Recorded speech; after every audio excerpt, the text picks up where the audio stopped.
how do you even start trying to move forward from one of the most horrific quadruple murders in recent memory? That is the question facing the community of Moscow and the University of Idaho. After remaining tight-lipped about anything to do with the Idaho student murders for months, the school is now finally announcing some of its plans to begin the healing process and to honor the 4 victims. These are some exclusive shots of the house as it looks right now. The house on King Road where the murders happened. It's now boarded up and pretty much ready to be demolished. The owner has gifted the home to the school, which says it will be destroyed sometime this semester.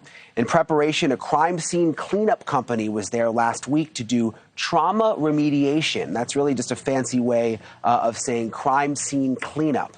They told NewsNation the process involves biohazard waste removal and also decontamination. The company did not have any specifics on when the home might actually be demolished. There's also no word yet on what the school plans to build in its place. But the school's president, Scott Green, says the school hopes to involve students in the decision before they make up their mind. They've already announced plans to build a memorial garden to the 4 victims somewhere on campus, which will obviously be a nice place for other students to go and reflect. And that's not the only honor that the school has planned at this point. The university has also created scholarships in memory of Xana Kernodle, Ethan Chapin, and Maddie Mogan, and has plans to create a 4th also for Kaylee Gonzalez. Those scholarships appear to be in addition to the endowments, you'll remember, that have already been created by Xana's family and also Ethan's fraternity, Sigma Chi.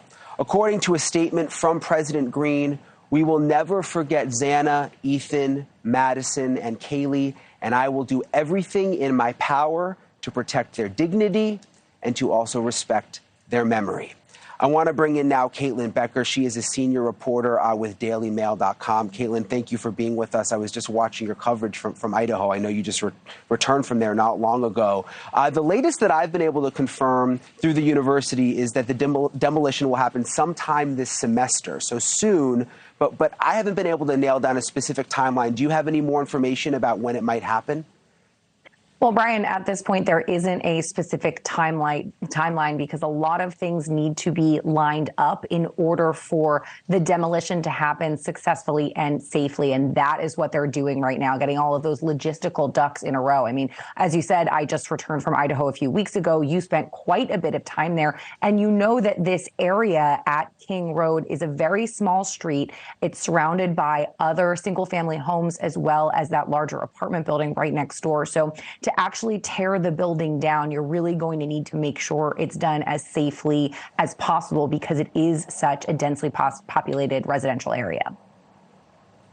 Yeah, that's a good point. And that's something that I don't think people realize who haven't been out there, that house is right in the middle of other student housing. You've got the big apartment building. You've got the campus, which is really just right across the street there. And it has been so traumatic for the other students walking about. What did you notice most when you were in Idaho, Caitlyn, in terms of talking to people on the ground? We're kind of in this weird phase. There was a lot of information coming out. Now there's the gag order. We're waiting for the preliminary hearing. Are you getting the sense that people are trying to sort of go about their everyday lives there now in the area? I think that's exactly what's happening. Since the arrest of the suspect, Brian Kohberger, I think the town of Moscow has breathed a kind of a collective sigh of relief. So they're not living under that constant fear that they were for those 6-7 weeks where there wasn't an arrest or even a suspect. But it's hard to move past this. I mean, when I was there, which was after basically all of the mainstream media had packed up, and even after some of our other Daily Mail reporters had packed up, there's little makeshift memorials that were still up. When I went into the Mad Greek to eat, there were 2 makeshift memorials outside and inside, and there was television coverage of the murders being played above the bar. So it's hard for people in this area to move past the tragedy, but I think they're going to be able to get some sense of normalcy between now and June. And then once that next hearing starts and the trial begins, it's going to be bedlam. Yeah, I hope that they can get some sense of peace because the people there are just so wonderful, and it's such a beautiful, nice town. That's something that always struck me when I was there. Just, nothing like this had ever happened there before.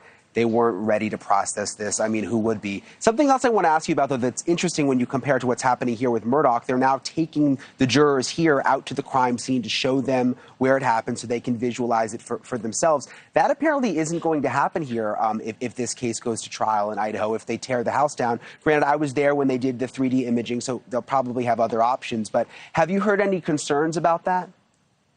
I haven't heard any concerns yet, but I think once we get back into that court phase of this process, there may be some concerns and maybe even some potential pushbacks or a way in for the defense to make a note of the fact that they can't actually take the jury for a walkthrough. I have to be honest, Brian, I'm really surprised to find out that they're going to want to demolish the house before the trial commences. I mean, as you said, you're preparing for the jury in the Murdaugh trial to do a walkthrough. They famously did a walkthrough with the jury in the O.J. Simpson trial. So the fact that the defense team did arrive on that scene after Kohberger was arrested and did their own sort of assessment, I have to imagine they've given this the green light, but I would be curious to see if something like this is going to pop up again throughout the trial. Yeah, when I first heard that there was going to be a demolition, I initially thought, okay, they're going to demolish it after the trial. I was not expecting them to say this semester. But again, then I was reminded of the 3D imaging that they have, and a whole lot of experts explained to me that it's not necessary in today's world for them to have to do the walkthrough with the technology that exists. But it'll be interesting to see the way it all plays out. Caitlyn, Becker, thank you so much for coming on tonight. Thank you for watching. Go to newsnationnow.com to find NewsNation on your television provider. And don't forget to click the red subscribe button below to get more of NewsNation's fact-driven, unbiased coverage.